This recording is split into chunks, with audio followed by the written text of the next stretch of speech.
అసలు మీరేంటండి, మీ పేరేంటండి? లక్ష్మి అమ్మ. ఏంటండి ఈ వయసులో ఆ అంత పెద్ద కొడుకున్నాడు, కొడుకు పెళ్లి చేసేది ఉంది. ఇంకా అతను ఏదో పెద్ద దిక్కుగా సరే తప్పు జరిగిపోయింది సార్, నేను విత్డ్రా అవుతాను, ఇప్పటికైనా నా బుద్ధి గడ్డి తిన్నాను, వాళ్ళిద్దరిని కలుపుతాను, మేము ఇద్దరం తెగొట్టుకుంటాం అని అంటాను అనుకున్నాడు.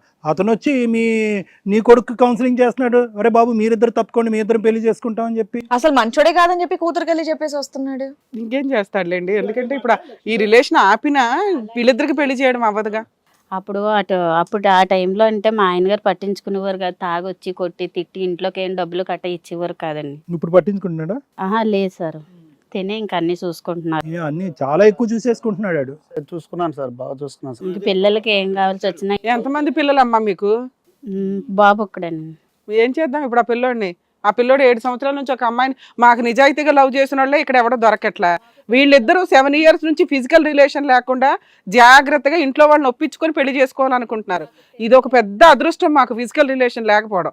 లేకపోతే ఇప్పుడు ఈ ప్రాబ్లం సాల్వ్ చేయడం భూప్రపంచం ఎవరి వల్ల అయ్యేది కాదు. ఫిజికల్ రిలేషన్షిప్ కూడా మీ ఇద్దరు వాడేసుకున్నట్టున్నారు.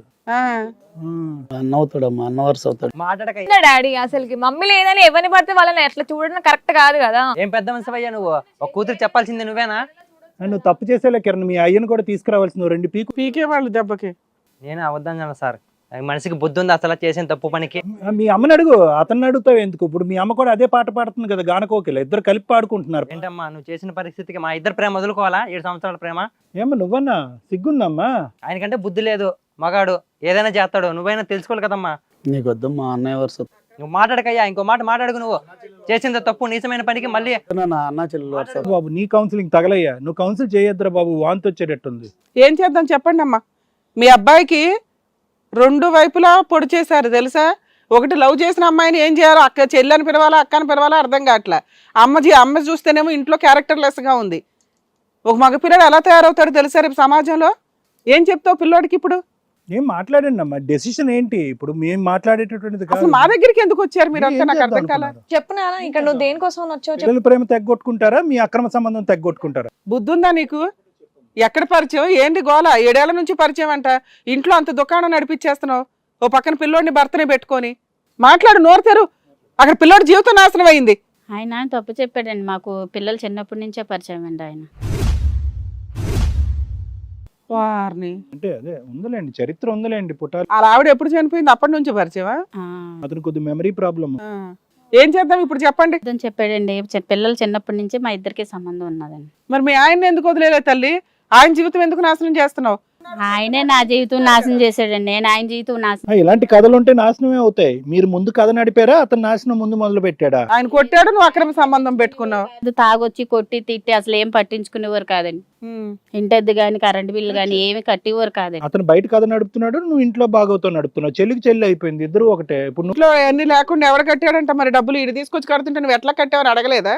లేదండి, అడగలేదు. ఆయన దుర్మార్గుడు అండి, ఇతను దేవుడిలాగా వచ్చాడు, అతను దేవుడు. పిల్లలు చిన్నప్పటి నుంచి ఈయనే చూసుకున్నాడండి. ఏం చూసుకున్నాడు? ఇంట్లోకి అన్ని చూసుకున్నాడు. నువ్వు ఆయన చూసుకున్నావు కదా మరి. అన్ని మొత్తం నేనే జరిపేశారు అన్ని. మీరు చూసుకోవటంతోనే సరిపోయింది, వాళ్ళ జీవితాలు నాశనం చేశారు మీ ఇద్దరు కోరిక గురించి. చాలా దరిద్రంగా ఉంది. నిజం. ఇంకా మళ్ళీ దాన్ని సమర్థించుకోవటం, అందుకంటే బ్రేకింగ్ న్యూస్ అంతకంటే భయం. మీకంటే మీ పిల్లలు బాగా పెరిగారు కదా మా సమాజంలో. అంత బయట ఉండి 7 years ఈ రోజులో మేము అట్లాంటి పిల్లల్ని చూడలే. ఫిజికల్ రిలేషన్ లేకుండా అంత గౌరవంగా ఇంట్లో ఒప్పించుకొని చేసుకోవాలని వాళ్ళ నాన్నకి ఎంత రెస్పెక్ట్ ఇస్తుంది ఆ పిల్ల. నాన్న ఒప్పుకుంటే అబ్బాయితో పరిచయం ఉన్నా కానీ చెప్పుకుంటుంది. ఇంత క్యారెక్టర్లెస్ గా ఉంటారా? ఏం చూపించి పెంచుతారండి పిల్లల్ని?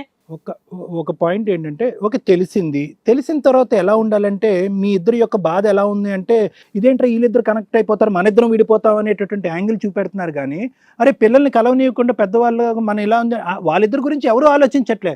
అలా మనసులు ఇదైపోయినాయి కదా. ఏం చేస్తారు ఇప్పుడు? 7 years వాళ్ళు లవ్ చేసుకున్నారు, ఎంత పవిత్రంగా ఉన్నారు అంటే కనుక అసలు ఈ మధ్యకాలంలో ఉండేటటువంటి కుర్రకారులో మనం చూసామా ఆ స్టైల్? అసలు ఎక్కడ కూడా ఫిజికల్ గా కమిట్ అవ్వలేదు వాళ్ళిద్దరుని. అట్లా లవ్ చేసుకుంటున్నారని మాకు తెలియదు సార్. నీకు తెలియదమ్మా, ఈయనకు తెలుసు ఫస్ట్ నుంచి. ఆయన అని తెలియకపోవచ్చు మేడం.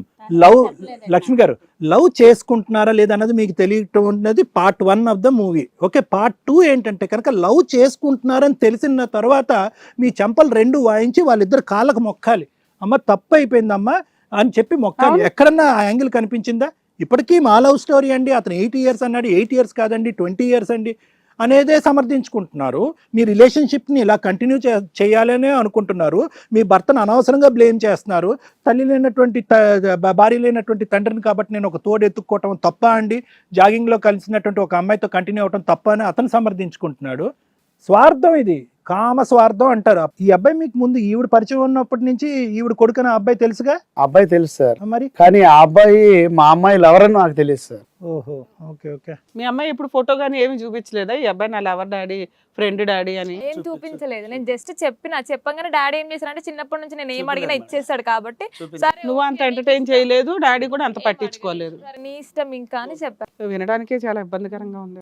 ఇది కదా కథ జీవితం ప్రోగ్రామ్ని అందరికంటే ముందుగా చూడాలి అనుకుంటే ఇప్పుడే డౌన్లోడ్ చేసుకోండి హిట్ టీవీ యాప్, అది కూడా ఫ్రీగా. అంతేకాదు ఇందులో short news, live news, entertainment, movies కూడా ఫ్రీగా చూడొచ్చు. సార్ విన్నారు కదా సార్ వీళ్ళది, మీరేమంటారు? మేడం ఒకటి యాక్సిడెంటల్గా జరిగింది ఒక ఇష్యూ అయితే, ఇంటెన్షనల్గా జరిగింది ఒకటి. యాక్సిడెంటల్గా ఏమైంది అంటే కనుక వాళ్ళిద్దరు కనెక్ట్ అయ్యారు. వాళ్ళకంటే ఇంతకుముందు సరే అక్రమ సంబంధం, ఇవి పెళ్ళైన జీవితంలో ఉంది, భార్య పోగొట్టుకున్న అతను కలవటం అనేటటువంటిది మనం యూజువల్గా అది సమర్థించాం, అది తప్పని అంటాం. కాబట్టి నువ్వు అతనికి విడాకులు తీసుకోమని అనే పాత కథే మనం చెప్తాం ఆ విధంగా. కానీ ఇక్కడ ఏమైంది అంటే కనుక యాక్సిడెంటల్గా వాళ్ళిద్దరూ ఒకటయ్యారు.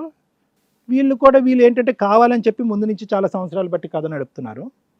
తర్వాత యాక్సిడెంటల్గా జరిగినటువంటి ఈ కథ ఎక్కడ ఆగాలి అంటే కనుక ఎప్పుడైతే కనుక ఆగుతుందా, ఏ విధంగా అవుతుంది అనేది పక్కన పెడదాం. నా కొడుకు అతను కూతురు ప్రేమించుకుంటున్నారు అన్నప్పుడు ఇంకా అక్కడితో ఏంటంటే వీళ్ళిద్దరిలో ఒక పెద్దరికం గుర్తు రావాలి, ఒక పశ్చాత్తాపం గుర్తుకు రావాలి. అంటే ఇక్కడ ఏంటంటే ఆవిడ మొగుడినే మోసం చేయటం కాదు, చెప్పకుండా కూతుర్ని మోసం చేశాడు అతను ఇప్పటి వరకు.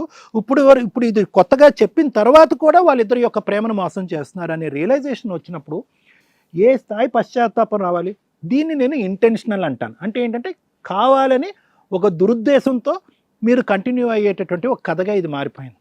ఓకే, మీకు భర్తతో ఆవిడకి ప్రాబ్లం ఉంది, మీకు మీ ఆవిడ లేదు కాబట్టి మీరు కోరుకున్నారు, కాబట్టి ఆవిడ ఒక సుఖాన్ని ఇచ్చింది, మీరు ఒక సుఖాన్ని కోరుకున్నారు, మీ ఇద్దరు చట్టాపట్టాలు వేసుకుని ప్రయాణం చేస్తున్నారు. విడాకులు తీసుకుని ఉంటే కనుక ఇంకా బాగుంటుంది, మీ అమ్మాయికి చెప్పుకుని ఉంటే కనుక ఇంకా అద్భుతంగా ఉంటుంది. ఎందుకంటే మీ అమ్మాయికి అప్పుడు చెప్పుంటే కనుక అమ్మాయి ఈవిడ నేను కావాలి అనుకుంటున్నాను, భర్తతో ఇబ్బంది పడుతుంది, విడాకులు తీసుకున్న తర్వాత మీ ఇద్దరం పెళ్లి చేసుకుంటాం అనుకుంటే కనుక ఎక్కడో అయిపోయి ఉండేదేమో ఈ కథ.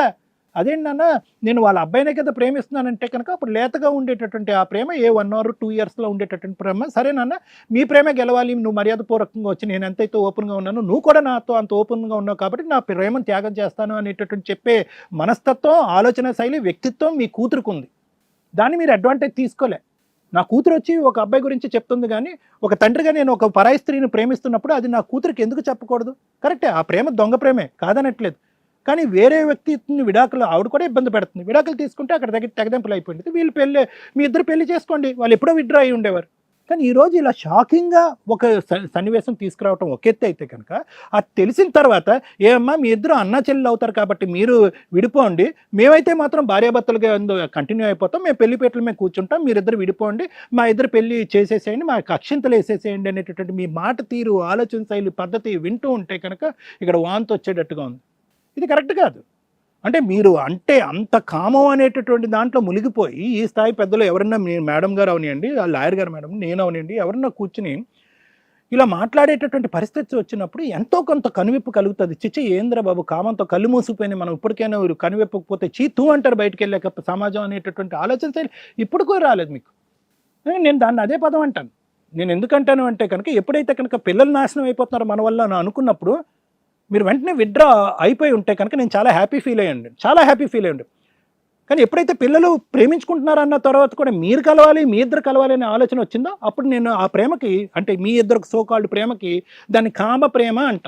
ఏదైతే పిల్లల దగ్గర నుంచి ఉండేటటువంటి నైతిక విలువలు మీ ఇద్దరు 1% కూడా ఈరోజు అవలంబించలేదని చెప్పి 7 సంవత్సరాలు ప్రయాణం చేసినటువంటి వాళ్ళిద్దరూ కూడా అమ్మో తల్లిదండ్రులు అంగీకరించకపోతే కనుక మనం ఆ తప్పటడుగు వేయకూడదు, రేపొద్దున ఎలాగన్నా దారి తీయచ్చు అనేటటువంటి ఆలోచన శైలిలో వాళ్ళు పెద్దలుగా ఇక్కడ ఉన్నారు. మీరు పిల్లలు అంటాం కూడా తప్పేలేండి, ఇంకా ఏదన్నా పదం వాడాలేమో, ఆ విధంగా మీరిద్దరు నాకు కనిపిస్తున్నారు. అయితే ఇప్పుడు జరిగేటటువంటిది ఏంటంటే బహుశా దీనికి ఇందాక లాయర్ మేడం గారు చెప్పినట్టుగా దీనికి ఎటువంటి క్లోజర్ తీసుకొచ్చినా బూతే అవుతుంది. ఏం క్లోజర్ తీసుకొచ్చినా బూతే వస్తుంది. అమ్మ మీరు కలవండి అన్న బూతే అవుతుంది, లేదంటే మీరు కలవండి అన్న బూతే అవుతుంది. ఎందుకంటే టెక్నికల్లీ మీరు ఏమవుతారో అనేది మీ అందరికీ తెలుసు. సో కాబట్టి నాకేమనిపిస్తుంది అంటే బహుశా ప్రేమ అనేటటువంటిది నిజమే, గాఢంగా ప్రేమించుకున్నారు మీరిద్దరు అనేది నిజమే. 7 సంవత్సరాల పాటు ప్రేమించుకున్నారు, పెద్దలు అంగీకరించారు. ప్రేమను దాచిపెట్టి 7 సంవత్సరాల పాటు దాచిపెట్టి బ్రేకింగ్ న్యూస్ లాగా తర్వాత చెప్పడం కాదు, ముందు నుంచే ఇక్కడ ఓపెన్ సీక్రెటే అక్కడ ఓపెన్ సీక్రెటే చెప్పారు. అంత విలువగానే ముందుకెళ్ళారు. కాబట్టి ఈరోజు ముందుకెళ్ళేటటువంటి ప్రయత్నంలో కరెక్టే, ప్రేమను కాపాడాలి, స్వచ్ఛమైనటువంటి ప్రేమను కావాలి, నిజమైనటువంటి ప్రేమను కాపాడాలని మాట్లాడేటటువంటి నేను కూడా ఈరోజు ఆ ప్రేమ అనేటటువంటిది పెళ్లి వరకు తీసుకెళ్ళి ఆ తర్వాత మెట్లో మీరు సుఖపడతారా లేదా అనేటటువంటిది ప్రశ్నార్థకం. మేమెవరు మిమ్మల్ని ఆపేది? మీరు కావాలంటే ఈరోజు ఇక్కడి నుంచి బయటకు వెళ్ళిపోయి చాలేరా బాబు నువ్వేం చెప్పావని చెప్పి మీరు దండలు మార్చుకోవచ్చు, పెళ్లి చేసుకోవచ్చు, చెప్పడానికి మాకే ఉందో హక్కు. కానీ at the end of the day ఈ కాన్స్టెంట్ థ్రెట్ ఏదైతే మీ బ్రెయిన్లో ఆ మేకులాగా గుచ్చుకుని ప్రతిరోజు ఎవరి పక్కన నేనున్నాను, నా పక్కన ఎవరున్నారు అనేటటువంటి ఒక ఆలోచన ఉంటుంది చూడు, అది మానసికంగా మిమ్మల్ని వికలాంగులు చేసేస్తుంది. అంటే మిమ్మల్ని ముందుకు వెళ్ళనివ్వదు. ఒక శారీరకమైనటువంటి సంతోషం, ఒక మానసికమైనటువంటి ఒక సంతోషం, లేదంటే ఒక పెళ్లికి ఉండేటటువంటి ఒక విలువైనటువంటి ఒక పవిత్రమైనటువంటి ప్రయాణం మాత్రం ఉండదు అనేది నా అభిప్రాయం.